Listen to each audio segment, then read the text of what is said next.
Hello everyone, हम चलिए फटाफट करेंगे क्लास 6 का चैप्टर 1 to 7 तक क्विक रिवीजन। तो फटाफट हम कीवर्ड्स पढ़ेंगे क्योंकि हमारे इसी कीवर्ड्स पे पूरा हमारा चैप्टर है जो हमें पढ़ना है और सारे एक्सरसाइज भी इन्हीं कीवर्ड्स से रिलेटेड है। तो हम फटाफट वन बाय वन एक्सप्लेन करते जाएंगे और जो हमने पढ़ा है उसको हम फटाफट माइंड में याद करेंगे। तो इंग्रेडिएंट्स क्या होते हैं? जो डिफरेंट फूड आइटम्स होते हैं जिनकी मदद से फूड तैयार करते हैं, हम किसी भी भोजन को तैयार करते हैं, वो इंग्रेडिएंट हो गए। एडिबल वैसे फूड जो हम खा सकते हैं, जो खाने योग्य हो। नेक्टर हमारा जो फ्लावर का जो होता है, फ्लावर का जो रस होता है, जो नेक्टर होता है, जो बी कंज्यूम करती है और फिर उसके बाद वो हनी तैयार करती है, हनी प्रिपेयर करती है, वो नेक्टर होता है। स्प्राउट सीड्स जो हम कपड़े में बांध करके मेज को, ग्राम को और फिर उसको भिगोए रखते हैं और फिर वो जो यंग प्लांट्स छोटे छोटे निकलते हैं वो स्प्राउट्स हो गए। हर्बीवोर्स वैसे जो ओनली प्लांट पर डिपेंड है अपने फूड के लिए। कार्निवोर्स जो एनिमल प्रोडक्ट पर डिपेंड है और ओमनिवोर्स जो एनिमल और प्लांट दोनों पर डिपेंड है। तो ये हमारा चैप्टर 1 का क्विक रिवीजन हो गया। अभी हम चैप्टर 2 देखेंगे। हमारे चैप्टर 2 में क्या क्या हमको पढ़ना था, क्या क्या हम पढ़े थे और कितने अच्छे से हम पढ़े थे। चलिए हम इसको फटाफट रिवीजन मारते हैं। तो बैलेंस डाइट क्या होता है? हमारा प्रॉपर बैलेंस डाइट जिसमें हम विटामिन, कैल्शियम, मिनरल्स सारे चीज़ प्रॉपर वे में ले रहे हैं, बैलेंस रूप में ले रहे हैं, वो बैलेंस डाइट हो गया। बेरी बेरी हमारा विटामिन B1 की कमी से होता है, इसमें हमारे मसल्स वीक हो जाते हैं और किसी भी काम को करने के लिए हमारे अंदर एनर्जी काफ़ी कम होता है। कार्बोहाइड्रेट हमारा एनर्जी गिविंग फूड होता है, क्विक एनर्जी हमें प्रोवाइड करता है, एनर्जी जिसकी मदद से हम किसी भी काम को करने योग्य हो पाते हैं। Energy provide capacity to do work. Fats क्या है? फैट भी हमारा क्विक एनर्जी प्रोवाइडर है, ये भी एनर्जी गिविंग फूड कहलाता है। मिनरल्स हमारे जो पोटेशियम है, जो हमारा मैग्नीशियम है, डिफरेंट डिफरेंट फूड आइटम्स से हमें जो मिलता है इन्हें मिनरल्स बोलते हैं। न्यूट्रिएंट्स जो मल्टी न्यूट्रिएंट्स हम लेते हैं, जो पोषक तत्व हम खाते हैं, वो सारे हमारे न्यूट्रिएंट्स हो गए। अभी प्रोटीन क्या है? प्रोटीन है हमारा बॉडी बिल्डिंग फूड। हमने बॉडी बिल्डिंग फूड के नाम से प्रोटीन को जाना। ये हमारे बॉडी को रिकवर होने में और फिर ग्रोथ में काफ़ी हेल्प करता है। रफेज होता है हमारा डाइट्री फाइबर्स होता है, जितने भी हमारे होल ग्रेन्स हो गए, सीड्स हो गए, वो सारे रफेज के अंदर आते हैं। अभी है हमारा स्कर्वी। तो स्कर्वी क्या है? स्कर्वी विटामिन C की कमी से होता है, जिसमें हमारे गम्स ब्लीड करने लगते हैं और कोई भी चोट जो होता है वो काफ़ी वक्त लगा लेता है अपने आप को ठीक करने में। तो उससे उस प्रॉब्लम्स को या फिर ऐसे सिम्टम्स अगर आने लगे तो हमें पता चलता है कि हमें स्कर्वी है। स्टार्च क्या है? स्टार्च भी हमारा पोटैटो में हम जो टेस्ट फॉर स्टार्च किए थे तो हमारा जो ब्लू ब्लैक कलर आया था वही स्टार्च भी हमारा एक न्यूट्रिएंट्स है। विटामिन्स होते हैं, विटामिन बहुत तरह के होते हैं, vitamin A B C D। तो ये डिफरेंट डिफरेंट विटामिन्स हो गए, ये भी मल्टी न्यूट्रिएंट्स हैं जो जिनकी कमी से हमें डिफरेंट डिजीज़ होते हैं और जिनको हमें प्रॉपर वे में लेने से हमारी इनकी कमी नहीं, हमारी बॉडी में इनकी कमी नहीं होती। तो ये हमारा चैप्टर 2 का भी क्विक रिवीजन हो गया। अब फटाफट हम करेंगे चैप्टर 3 का रिवीजन। चैप्टर 3 था हमारा फाइबर टू फैब्रिक। तो इसमें हम कीवर्ड्स देखेंगे कि हम क्या क्या पढ़े हैं। तो हम क्या क्या पढ़े हैं? Cotton wool. कॉटन वुल क्या होता है? हमारा जो सूती कपड़ा होता है, जो हम जो कॉटन बोल्स से, कॉटन सीड्स से, कॉटन बोल्स जिसको हम बोलते हैं, उसमें से जो हम कॉटन निकालते थे उसको हम कॉटन वूल बोलते हैं। फैब्रिक हमारा जो हमारा फाइबर से फैब्रिक हमारा बन रहा है, जो कपड़ा बन रहा है, जो नीटिंग, स्पिनिंग और वीविंग की मदद से हमारे डिफरेंट डिफरेंट क्लोथ्स तैयार हो रहे हैं, उसको फैब्रिक तैयार हो रहे हैं, वो फैब्रिक होता है जो हम पहनते हैं, यूज़ करते हैं अलग अलग काम के लिए। फाइबर हमारा यार्न होता है, डिफरेंट डिफरेंट फाइबर्स होता है, उसका फाइबर, ढेर सारे फाइबर्स जब स्पिनिंग वगैरह प्रोसेस में जाते हैं तो हमारा यार्न तैयार होता है। नीटिंग, स्पिनिंग, वीविंग, ये तीनों हमारा फैब्रिक बनाने का एक तरीका है। फाइबर को स्पिन करके हम यार्न तैयार करते हैं और यार्न को नीट करके या फिर वीव करके हम फैब्रिक तैयार करते हैं। उसके बाद हमारा यार्न क्या है? यार्न हमारा धागा होता है। जो कॉटन रोल्स होते हैं, जो गिनिंग प्रोसेस के तहत फाइबर बनाया जाता है, उस फाइबर को स्पिन करके हम यार्न तैयार करते हैं। तो हमारा चैप्टर 3 भी यहाँ पे ख़त्म हो गया।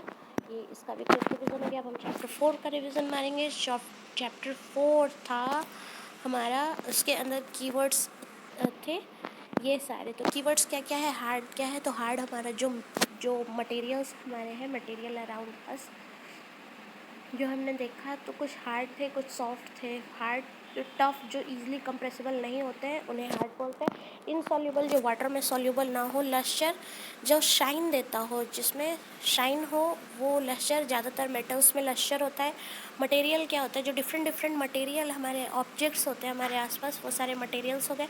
मेटल क्या, जिसमें लश्चर हो, जो हार्ड हो, जिसमें शाइन हो, वो मेटल्स कहलाते हैं। ओपेक जिसके आर पार बिल्कुल भी विजिबल ना हो, वो सारे ऑब्जेक्ट्स ओपेक हो गए। रफ जो कि सरफेस जो स्मूथ ना हो, जो रफ़ हो, जो हार्ड हो, उसको रफ़ सरफेस बोलते हैं या फिर रफ़ ऑब्जेक्ट बोलते हैं, रफ़ मटेरियल बोलते हैं। सॉल्यूबल जो वाटर में सॉल्यूबल हो, जो घुलनशील हो, जो घुल जाए।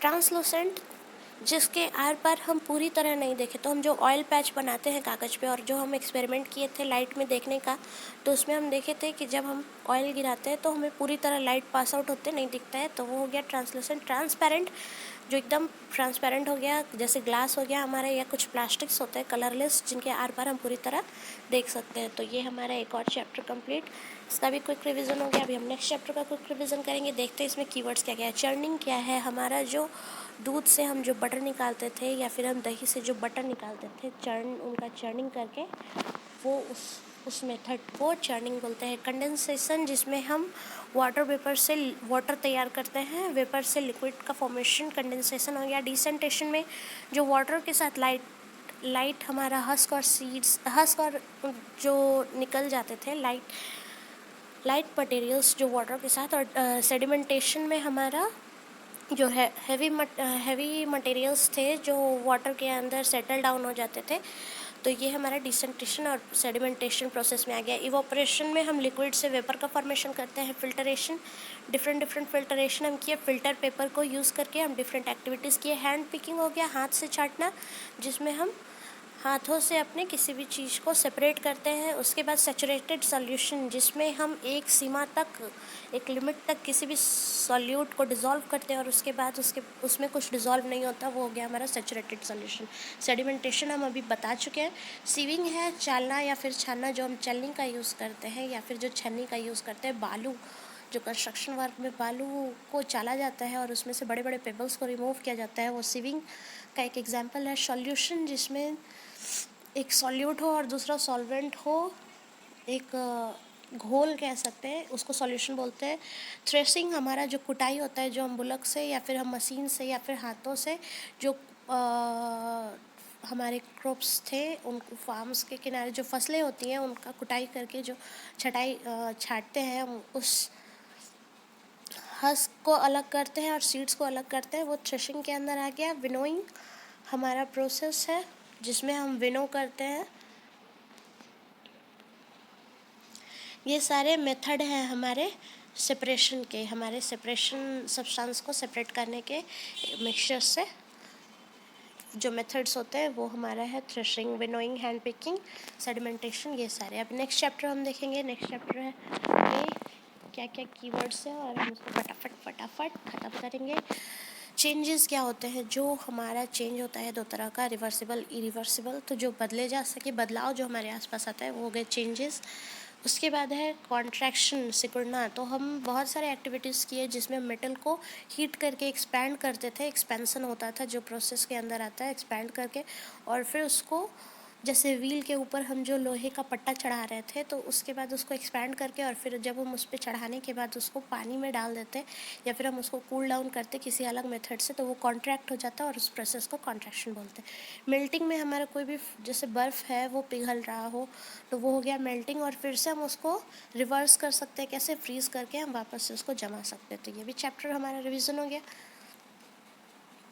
नेक्स्ट चैप्टर है, इसके अंदर हमारा गेटिंग टू नो प्लांट्स। अभी ही हम इसको ख़त्म किए तो फटाफट हम इसको भी ख़त्म करेंगे। हमारा कीवर्ड्स है क्लाइंबर, जो कि सपोर्ट के थ्रू हमारे जो प्लांट्स क्लाइंब कर सके, एक सपोर्ट चाहिए उसको बढ़ने के लिए, वो क्लाइंबर्स हो गए। कंडक्ट हमारा स्टेम कंडक्ट करता है वाटर को, ये टू वे पाथ क्रिएट करता है वाटर का, सारे लीव्स में वाटर पहुँचाता है, इसका काम है। क्रीपर्स जो बहुत ही कमज़ोर और कोमल पौधे होते हैं